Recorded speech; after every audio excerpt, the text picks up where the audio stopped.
Hallo, ek is Sanet van Gesinskerk en vandag gesels ek met Dr. Mark Orpen-Lyall oor 'n onderwerp wat ons almal elke dag raak. Ons leef in 'n tyd waar daar soveel eise gestel word en waar daar soveel uitdagings is dat dit soms net 'n bietjie te veel voel. So die stresse van ouerskap, afleggings by die werk, ekonomiese omstandighede, finansies, onrus in ons land, oorlog iewers anders in die wêreld, is maar 'n paar van die dinge op ons lys wat soms ons vreugde kan steel. Maar hierdie dinge behoort ons nie te verras nie. Die Bybel sê vir ons, in hierdie wêreld sal ons dit swaar hê. Maar die Bybel sê ook vir ons dat Jesus het die wêreld klaar oorwin. En ons moet goeie moed hou. En dan is die Bybel ook vol talle voorbeelde waar God vir ons wys wat is die aksies en die dissiplines wat ons moet toepas om ons te help om hierdie uitdagings die hok te slaan. In die moderne wêreld noem ons dit veerkragtigheid of dan nou in Engels resilience. Dr. Mark Orpen-Lyall is an industrial psychologist from Cape Town who spends a large part of his career researching resilience and the actions and activities that help us build our resilience. Mark's business also focuses on leadership development and organizational development, so he works with both individuals and teams. Dr. Mark, welcome to Gesinskerk. We are incredibly privileged to have you here today and for you to share some of your resilience wisdoms with us. So let's dive into it. What is resilience? Before I answer that question, which is a very good question, Sanet, I'd just like to say thank you for this opportunity to be here with your community. And just for the audience to know, Sanet was my boss at one stage back in the day, and she was the best boss I'd ever actually had. So this is a nice opportunity to pay it back to Sanet for all of the lovely stewardship that she gave me as a leader when I was working with her. So going back to the question around resilience, resilience is really around proactive coping aimed at thriving. And I just the proactive coping is around not waiting for events to happen to us, but to actually, in advance of situations, start building our resources so that we can tap into them. And then the thriving part of that definition is very much around not just bouncing back. I often hear people define resilience as ability to bounce back, but that implies that there's no learning from that situation. And I think often when we go through hard times, we learn a lot about ourselves and we grow stronger for those experiences. And so for me, it's not about bouncing back, it's really about bouncing forward. And the way that we build this resilience is really by investing in what I call four reservoir pools: the mental, the physical, the spiritual, and the socio-emotional. And each of those is really important in the context of having a multifaceted approach so that you can deal with what life throws at you. Because life is complex. We have lots of challenges that we face, and we can't be one-trick ponies. We have to have a variety so that we can deal with the challenges. And obviously, I know I'm talking to a Christian community, and God is paramount, and our belief systems and things like that. And that's huge. That's massive. That's obviously going to get you through a lot of things. But it's important to have that as your bedrock, obviously, but then to build on it with those other components as well, because that'll help you be a stronger Christian, have more, as the Afrikaners say, dear settings for more and resilience from that perspective. Yeah, and I love the idea of it's not about bouncing back, it's about bouncing forward, and it's about being proactive, and it's about thriving. It's not only just coping. Really love that thought. Yeah, so thanks for that, Mark. So shall we then start with, say, mental fitness or the mental part of what you speak about? I think, we've probably all got our own ideas about, what mental means. So talk to us about that aspect of the resilience framework. Yeah. So as I said, there are 4 pillars that we need to build, and mental is one of those. And often when you think about psychology, you naturally gravitate towards the mental. But I believe human beings are full systems, so you've got to develop the other components. But let's talk about the mental first. And what I'm going to do is be very practical in this. I'm not going to get very philosophical and talk about deep theory and things like that, because I think the audience really wants to know, well, what can I do and what skills can I leverage? Absolutely. And so who better to leverage off than what is trained in the military? Because in their situations, it is life and death. And I was watching this documentary around Navy SEALs, and what was happening in the Navy SEAL selection camps, which are very brutal, very hard, is that their attrition rates were way too high. Now, you can't actually drop the standards in situations like that, because then people are going to die in these high combat situations where it's highly intense and things like that. But they talked to their tactical command and they said, look, this is the problem that we got. What can you do? And they came up with 4 strategies that increased the throughput in terms of selection camps by 33%, so, which is actually very significant when you think about it in the context of that, without dropping the standards of these special forces operatives. And so the 4 techniques that they taught was goal setting, visualization, self-talk, and arousal control, or we call it breathing. And let me break down each one in terms of how it works, and then I'll give you a practical tool that underpins each of those. So how goal setting works is you have what's called your amygdala hijack, which is your primitive part of your brain. When you're under deep distress, it starts firing and the red mist descends, you can't think clearly, and you respond quite emotionally, fight or flight sort of response. And then you have your more modern part of your brain, which is your prefrontal cortex, which wraps over the amygdala. And what happens with goal setting is it fires your prefrontal cortex, those frontal lobes, and it starts creating stability and control. And so using goal setting as a technique can become very powerful. I'm sure many of the listeners will have experienced it in their corporate lives. You know, you get to work on a Monday, there's pandemonium, everybody is stressed out, you get in a little huddle, you figure out what you need to do, and you walk away going, okay, we've got this, we can do something. And so practically, if I had to think about that in just on an individual level, how you could apply that is, you know, Benjamin Franklin, who was one of the founding fathers in America, used to ask himself this question every morning. He used to say, what good can I do? That was his first question in the morning. And then at the end of the day, he would ask the flip side of it, what good did I do? Because it's all good and well to have the intention, but you've got to follow through. Right. But that, in a way, is goal setting, if you think about it. And what I would add to those 2 questions when we think about goal setting would be, and what got in my way? You know, what distractions got in my way? Why did I not follow through maybe on some of the goals that I was trying to achieve? And what's that one small thing that I can do that will move me forward? And sometimes I think this is what, unfortunately, as humans, we're over-optimistic about what we can ram into a day and how much we can do. And if you can keep it smaller and iterative from a goal-setting perspective, you get a better outcome. So I'm a big believer in the Atomic Habits. Some people, your audience, James Clear, some of you maybe have read the book. That's quite a nice sort of approach to goal-setting. So that's the first of the 4 legs from the Navy SEALs. The second one is really around visualization. And this ability to walk your way through a situation and get comfortable with it. And so in the military, they do a lot of practical simulations, physical simulations in high-pressure situations so that people start responding instinctively to those conditions. We don't have those sorts of budgets, but you've got an unlimited budget when it comes to the mind. It's incredible what your mind can do and visualize. And you see this often with, for example, top gymnasts. Before they go onto the stage, they're mentally rehearsing all of the steps because there's multiple sort of steps in their dance routines. And by doing that, you take out the novelty factor of the situation, because that's actually what stresses us out often in situations is the novelty. It's unfamiliar territory to us. I mean, practical example, think about when you learned how to drive for the first time. It was hair-raising. I mean, you had to, miss the taxis, you had to remember your K53, you had to keep your co-pilot alive, because it was novel. It wasn't something you'd done before. But now when we drive, it's second nature, you can do it very easily. And that's the beauty of visualization. And just a little side story on this one. It's interesting for those your audience who like sports. Michael Phelps, who's the most decorated Olympian of all time, 23 gold medals.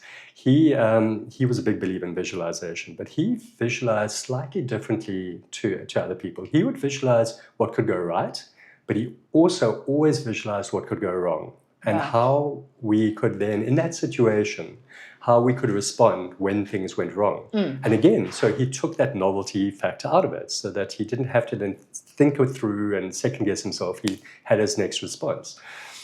Beijing Olympics. 2008, Olympic finals, butterfly, 200 meters. He dives into the pool. His glasses fill up with water. He can't see where he is. He's got to swim 4 lengths of this 50-meter pool. And, from a swimming perspective, it's important to know where your competitors are, but very important to know where the end of the pool is, because if you hit it too hard, you're going to break your hand or your leg or whatever. But also, conversely, you've got to kick off. And so because he'd visualized it so many times, this actual event going wrong where, his goggles would fog up with water, he was able to not miss a beat, swim the race, win it, set Olympic record, and win gold. Sure. I mean, because he had visualized. So visualization, very important. That's the second one. And then the third one is self-talk. What is your internal dialogue? What is your background music? Are you saying, you're a loser, you're terrible at maths, you're going to miss this kick, you're going to drop the ball? Or are you saying, you know what, I've got this. I'm capable, I can do this. Because it becomes a self-fulfilling prophecy. And you see it a lot in sport where people choke. It's in those high-pressure situations and they get the choker tag. Because what are they saying? They're saying, I'm going to fail.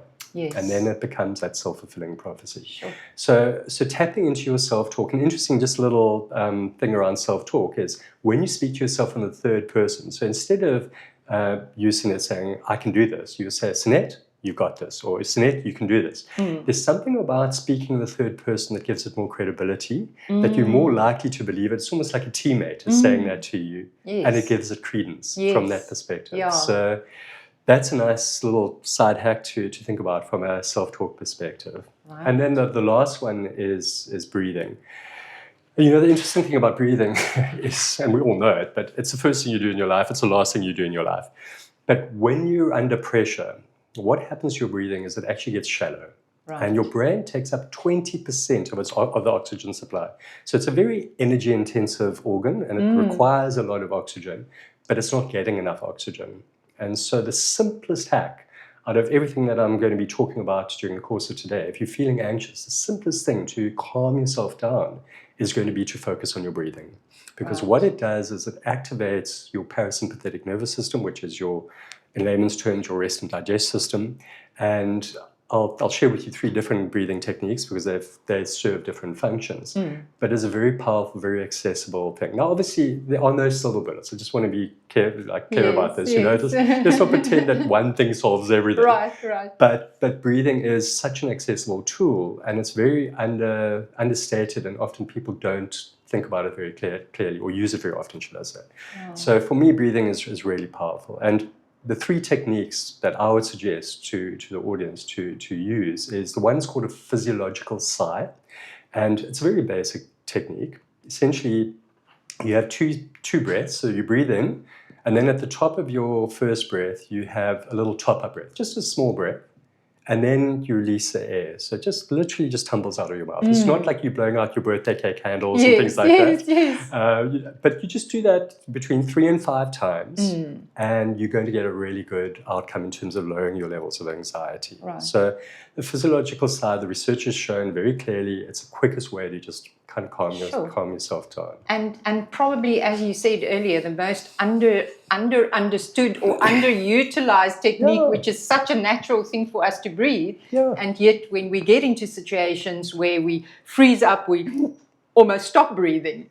Well, exactly. And I think this is the funny thing about human nature. It's almost like we gravitate to the most complex solutions when sometimes the simplest hacks are the things that are in that moment are going to serve us the best in the situation. So the trick, and 1 or 2 things about the physiological sigh is that you're doing it wrong when you do your second top-up breath and your shoulders are coming up like that. It's just a little top-up, a small top-up. Yes. You're not hyperventilating. Yes.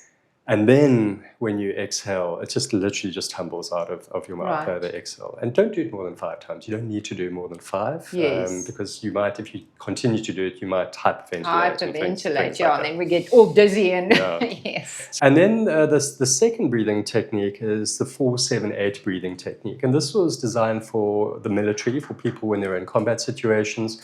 Obviously, when you're not sleeping at home and you're out of your natural habitat, it's harder to fall asleep. And there's 3 parts to it, the 4 and the 7 and the 8. So you breathe in for 4 seconds, you hold your breath for 7 seconds, and then you breathe out for 8 seconds. And you keep on repeating that. You do that for sort of 4 or 5 minutes. And just slowly, again, it activates your parasympathetic nervous system, your rest and digest system, and you become more sleepy and tired. It's not going to solve everything, obviously, from a sleeping perspective. People might have sleep disorders and things like that.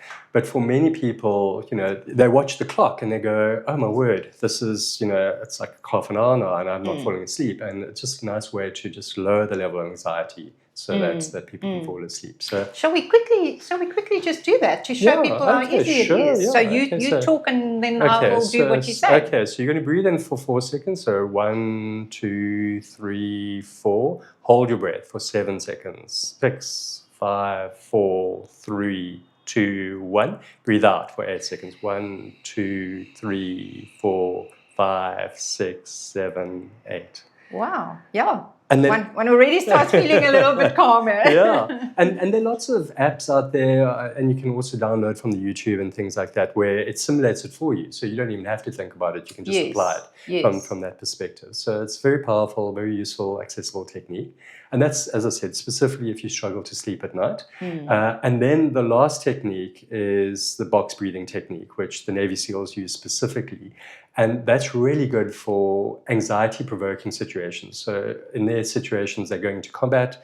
It's not exactly they're going to friendly places. These people are trying to kill them. Yes. And naturally, you're going to be quite anxious. Or you're coming out of a hot situation where you're being extracted out of a combat zone, and there's a lot of anxiety as a result of that as well. And so what it does is it applies 2 components. The one is visualization, because you're going to visualize the four sides of a block. And then there's the breathing components. So essentially, you breathe in for 4 seconds and you visualize yourself going up the side of a box for 4 seconds. Right. You then hold your breath for 4 seconds as you go across the top of the box. And then you breathe out for 4 seconds and then you hold your breath. And again, you just keep on doing that for 5 minutes. And the beauty of that is, our mind jumps around all over the place. But now you're having to visualize and breathe. It kind of forces you to focus on that specifically. And that just, again, helps lower your anxiety. Yes. So there are thousands of breathing protocols. Those people who are involved in yoga or Pilates and karate, even self-defense, often breathing is a big component of those modalities.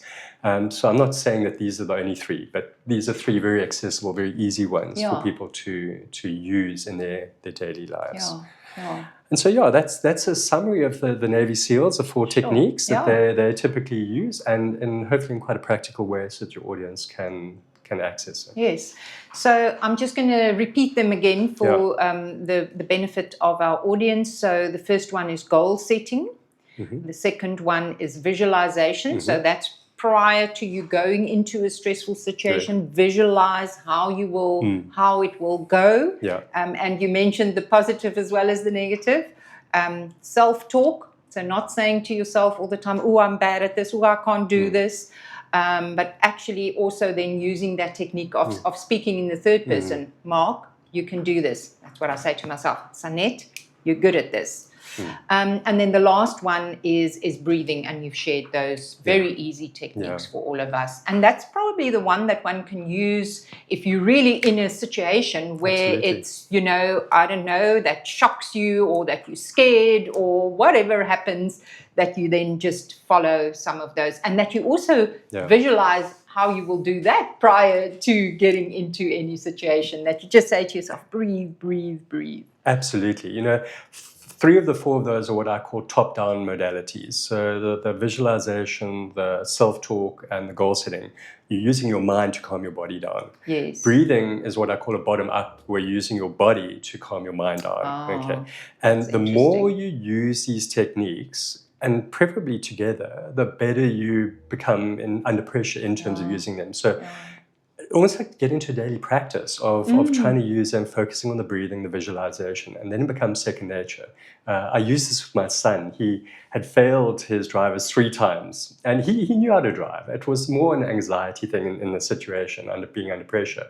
And we talked about it, and I shared the Navy SEALs video with him, and then we practiced it. And it was amazing because the next time he went, he passed it with flying colors. Sure. And amazing. so these things, they do work. I've seen them work. I've trained this with thousands of people. But the key thing is always to practice and practice. Those Navy SEALs don't become elite special forces operatives by watching a video. They get it by doing it. And that's the key thing that I think often people don't follow through on, is they understand things conceptually, but they don't practice them in their daily lives. But that's interesting. In the Bible, Jesus used repetition all the time with his disciples. He taught them how to pray. He taught them how to rest. He taught them all sorts of things. He didn't just, stand back and say, you've got to do this. But he said it, he did it, and then he expected them to do it with him a couple of times, quite a few times. And that's how we learn. That's how something gets embedded into our brains. Well, and again, it's, we probably could talk about this for hours, but one of the best ways to remember something is teach to learn. And so I get super excited when people attend my courses, and then they come back and they tell me, I'm sharing it with my children and my family, my best friends, and I'm fantastic, because now I know it's going to get embedded. So the more we practice and the more we teach other people, the more we live it. Absolutely. Thanks. Very, very useful. Mark, you also mentioned the physical side of resilience. Now, I think we all know that we have to follow a healthy diet and that we have to get enough exercise. Not that we always do it, but we all know it. But what are some of the less known physical tools or disciplines that you can tell us about? Yeah, well, look, I think the three natural ones that, and you touch on two of the three straight off the bat, is getting enough physical exercise per day. Motion is medicine. It really is. And if you look at the physical outcomes and psychological outcomes of exercise, they're equivalent to the best drugs that are out there from a pharmacology perspective on many levels. Not for everything, obviously, because there are sometimes chemical imbalances and people have to take certain medicines. But on average, for mild anxiety, mild depression, exercise is often recommended as a form of treatment.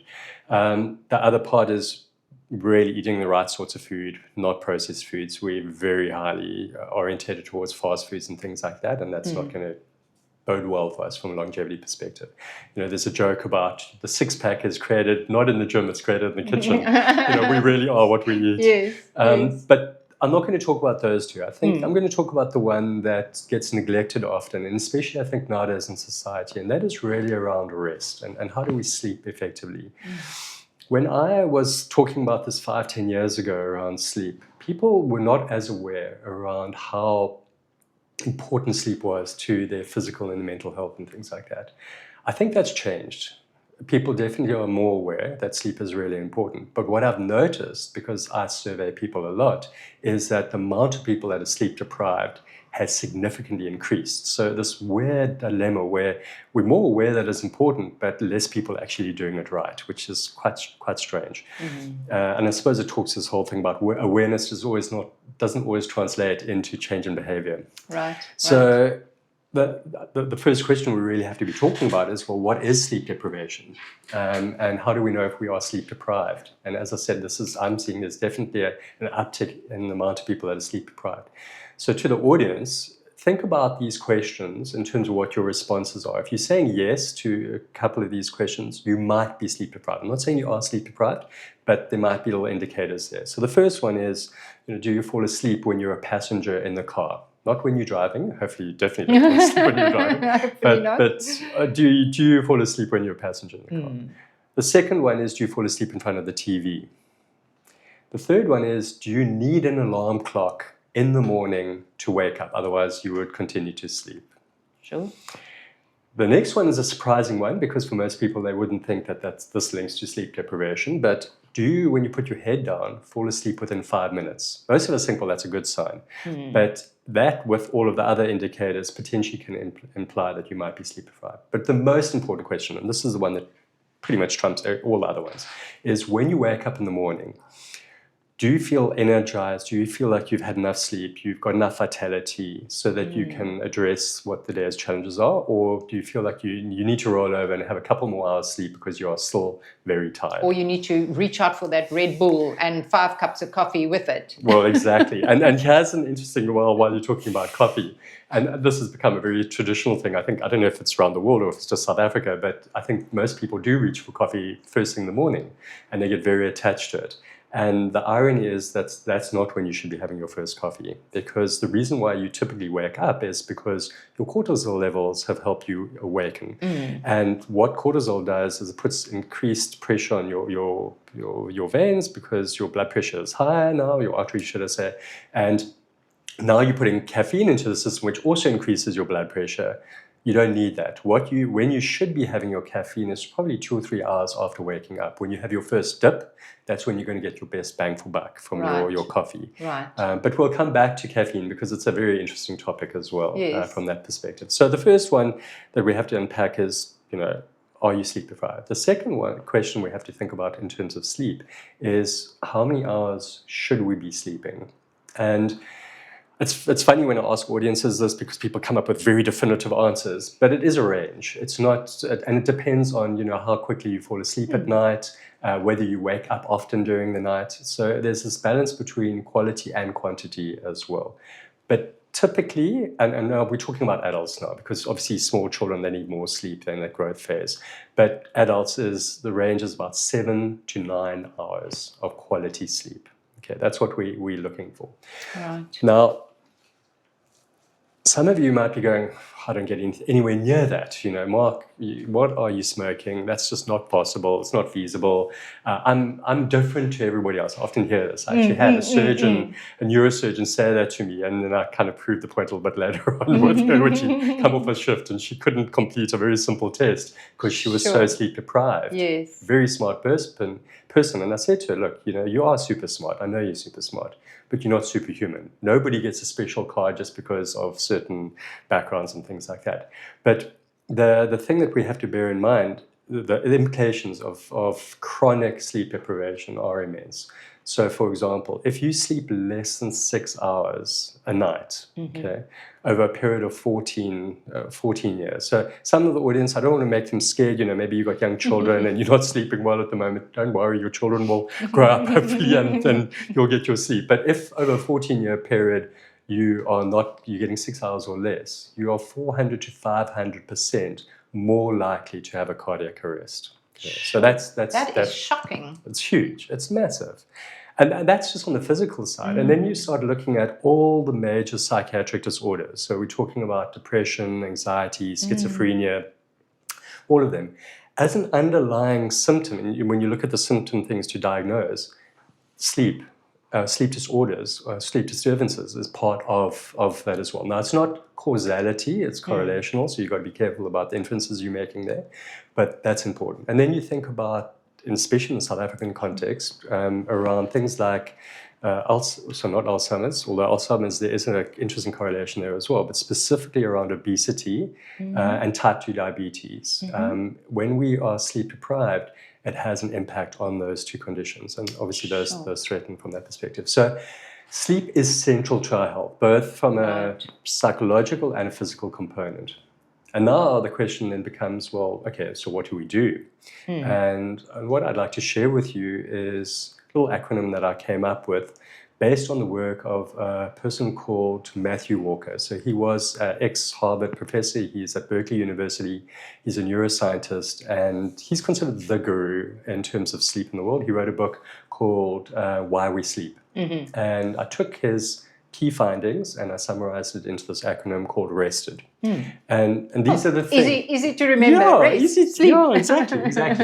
But it's what sits underneath it that is really important. So in terms of this RESTED acronym, the R is really about routine. It's about being very consistent in terms of when you go to sleep at night, when you wake up in the morning. And that holds also true for the weekends. And I know, we love to sleep in on the weekends, and that's why we have this Blue Monday syndrome. It's because the body's going, but hold on, you let me sleep until 10 o'clock, and now you're telling me to wake up at 4 o'clock, at 4 in the morning, or 6 in the morning, or whatever time you wake up. Hopefully not 4 o'clock, but 6 o'clock.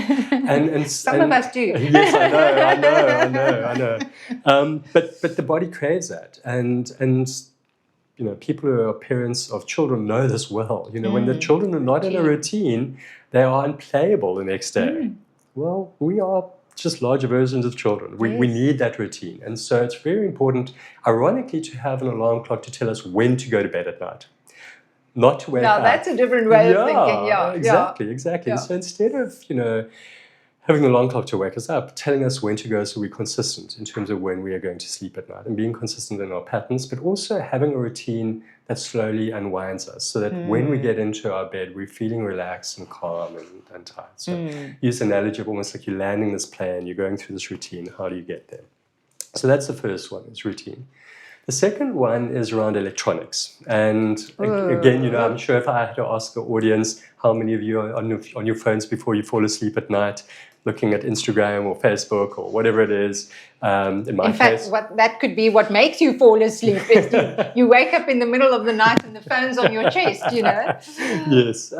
Is actually the electronics, what it does is it suppresses the blue light, should I say, suppresses melatonin. Now, melatonin is actually what makes you sleepy at night. Right. And so, unfortunately, then you don't sleep well. But also, those algorithms are so smart. They know you very well.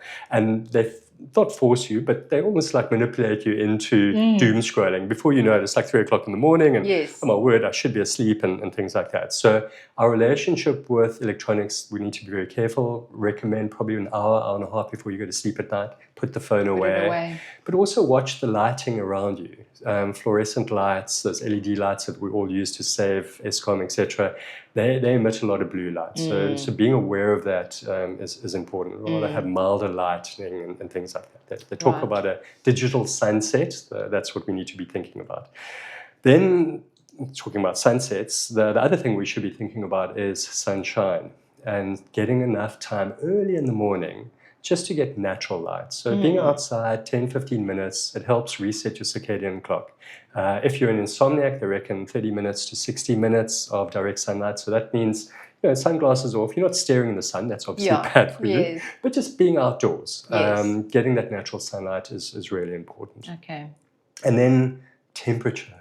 The T of the rested acronym.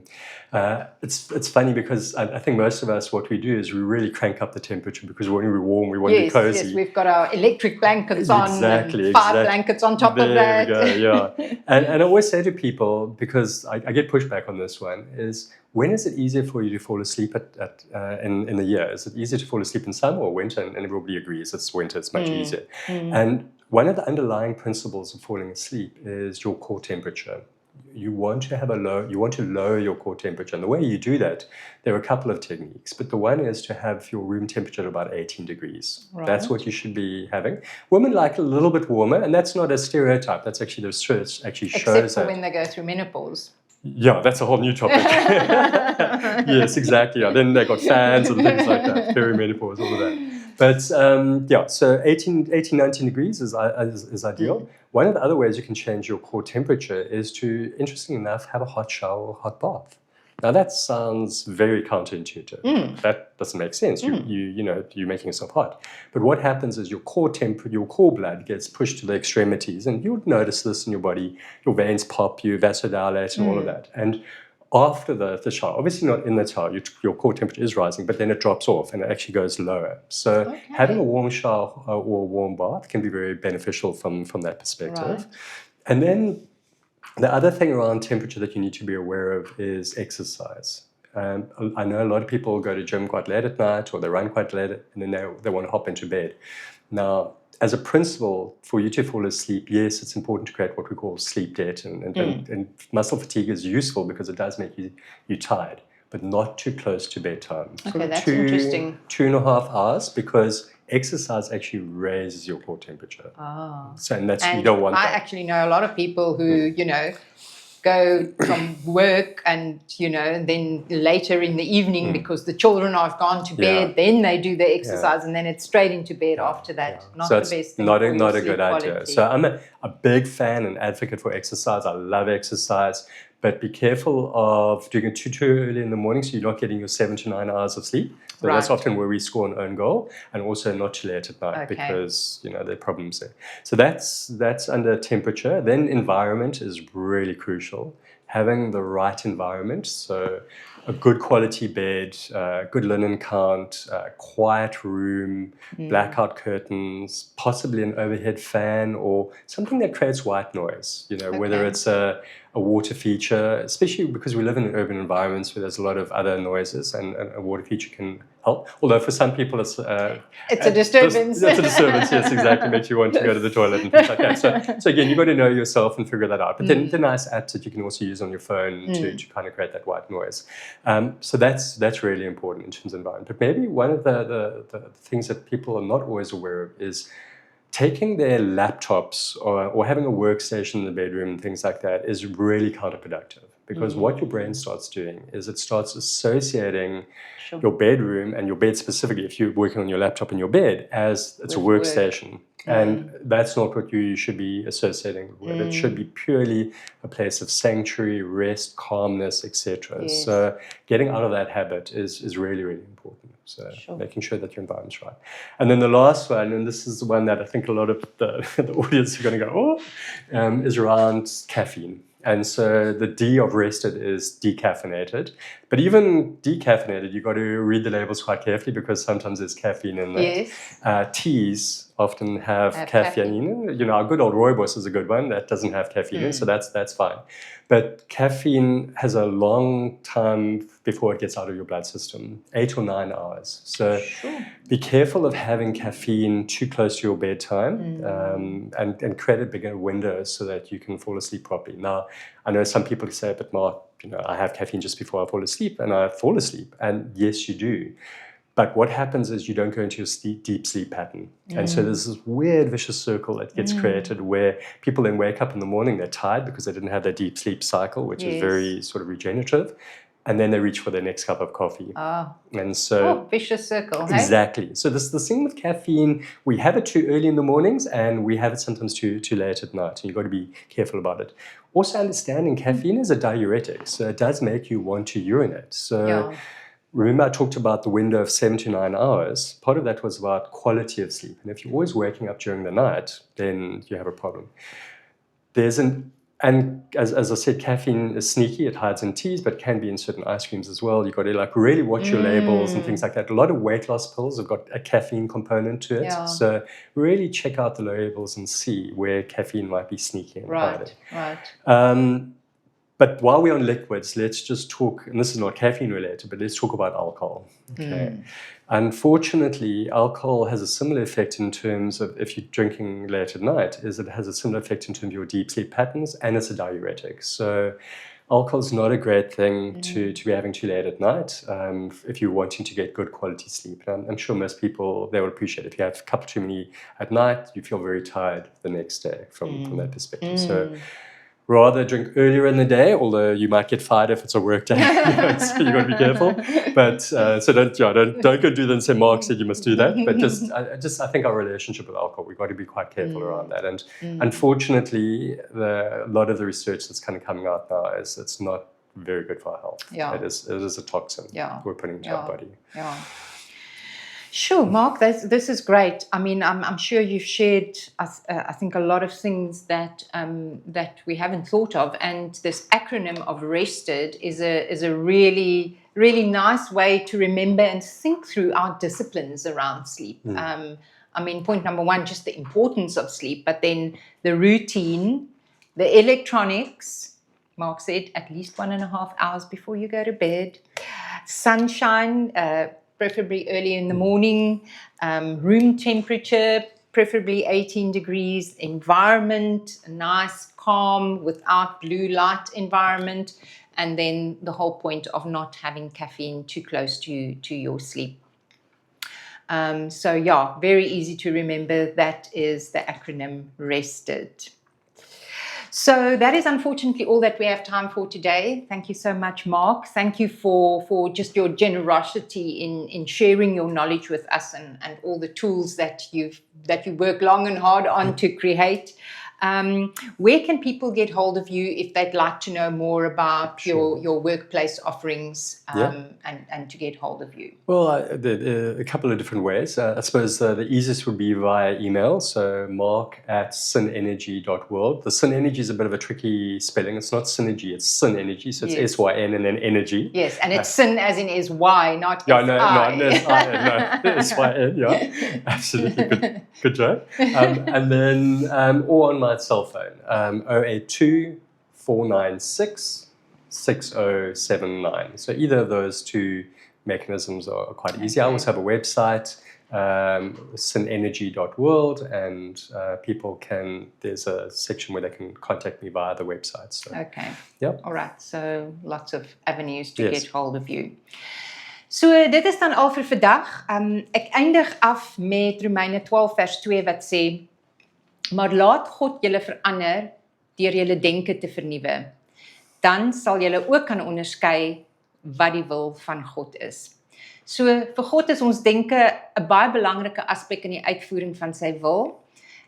So my vraag aan jou is, waarmee ek jou los vandag is daar dalk iets in vandag se sessie wat kan help om jou denke te vernuwe, sodat jy beter toegerus kan wees om God se wil in jou lewe uit te voer. Seën vir jou tot volgende keer.